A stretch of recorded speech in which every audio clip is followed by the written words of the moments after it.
Assalamu alaikum wa rahmatullahi wa barakatuh, and welcome to part 2 of the video. Don't appear too perfect. So, subhanallah, it has been an eye-opener learning the culture that I come from and how the non-Muslims think. And I knew how they thought, but to actually see principles be written down is it just smacks you in the face. It makes you understand more of what you've been experiencing, or what I've been experiencing over the years, and it puts a lot of things in perspective. So I'll give you an example of people not realizing what they come from, and the psychological effects of coming from disbelief in these principles that you've lived your whole entire life, and even experiencing them in society every day. You don't realize the effects that it has on you. And there are, back in the day, brothers would say things like, they want a righteous wife when they read the narrations about the Sahabiyat and things like that.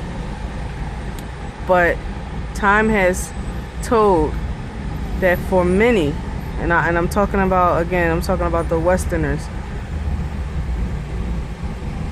two things will happen if they marry a woman who's so-called she's righteous, she's trying to strive for Allah's sake. They don't really want that. They realize they don't really want it, and some of them will divorce the woman or find anything wrong with her because of this particular principle.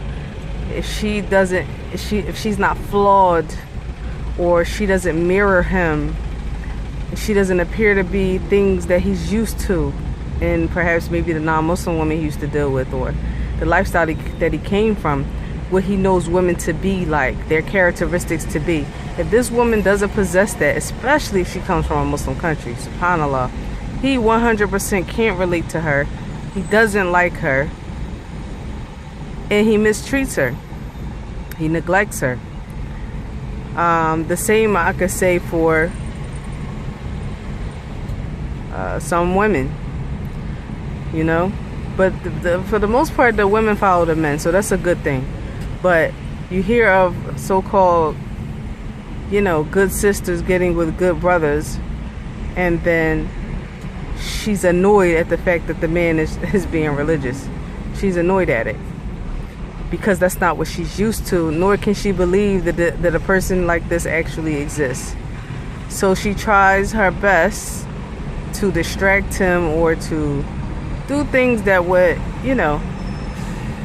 show his flaws, to extract it from him, to satisfy her devious nafs, to know that, okay, this man, he has some weaknesses. I can push his buttons, I can lure him, I can basically see his real side. Whatever he's showing me, this is not real. I want to see the real side. This all comes from being a part of an evil culture, that you would even try a man like that, or you would even do those things to your wife, or despise her, or dislike her, and mistreat her because she's actually trying to implement the things in the religion. And of course, this is not for everyone, because you have some people who they really are striving and purifying themselves, and a woman who is striving and reminds them of Allah is something that's beloved to them. But there are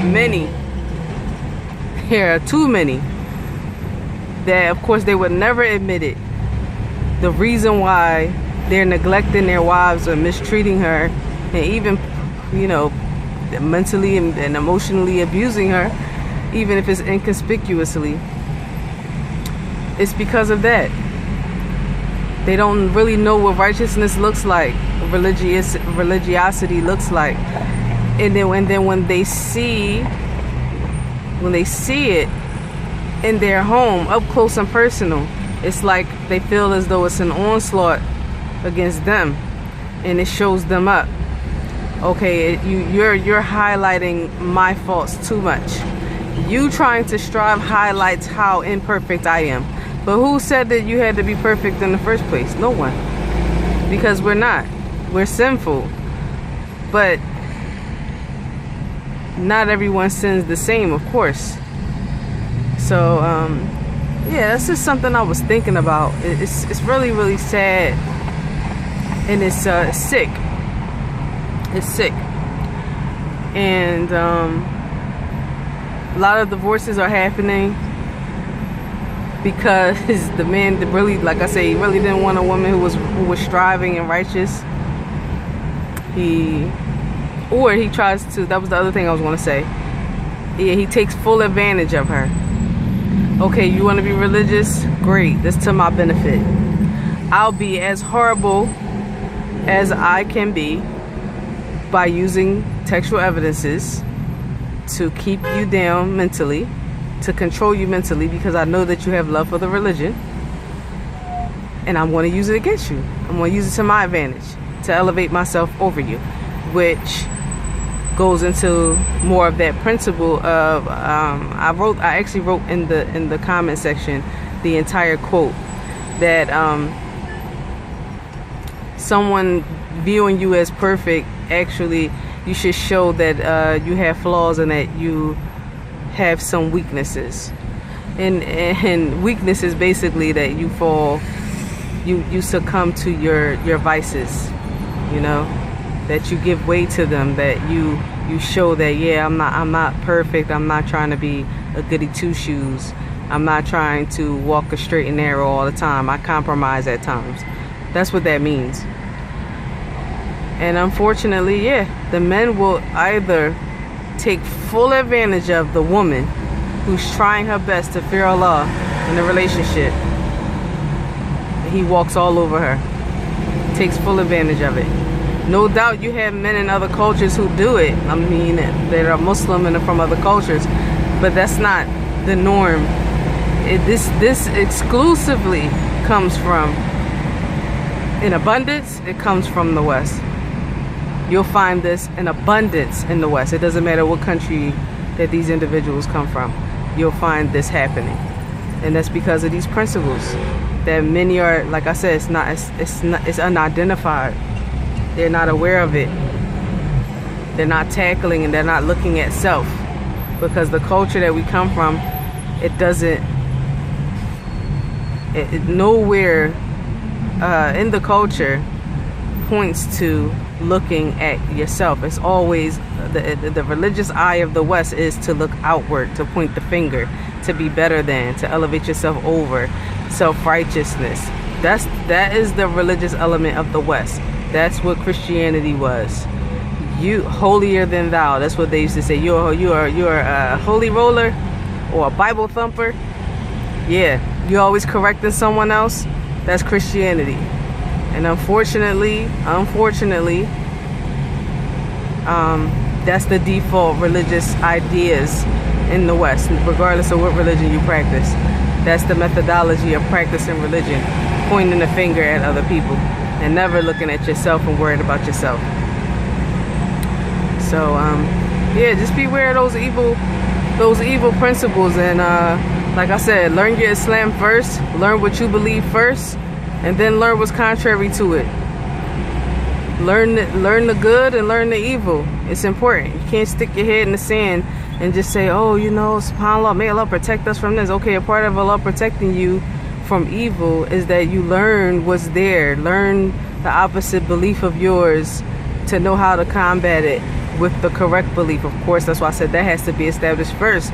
Learn your own aqidah first.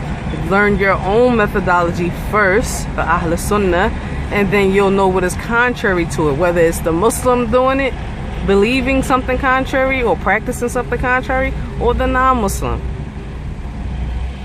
That will help you stay away from it by the permission of Allah.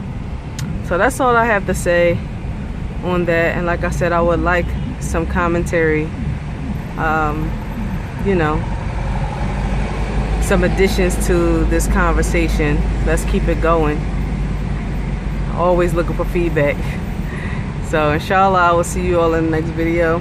You see I'm in traffic.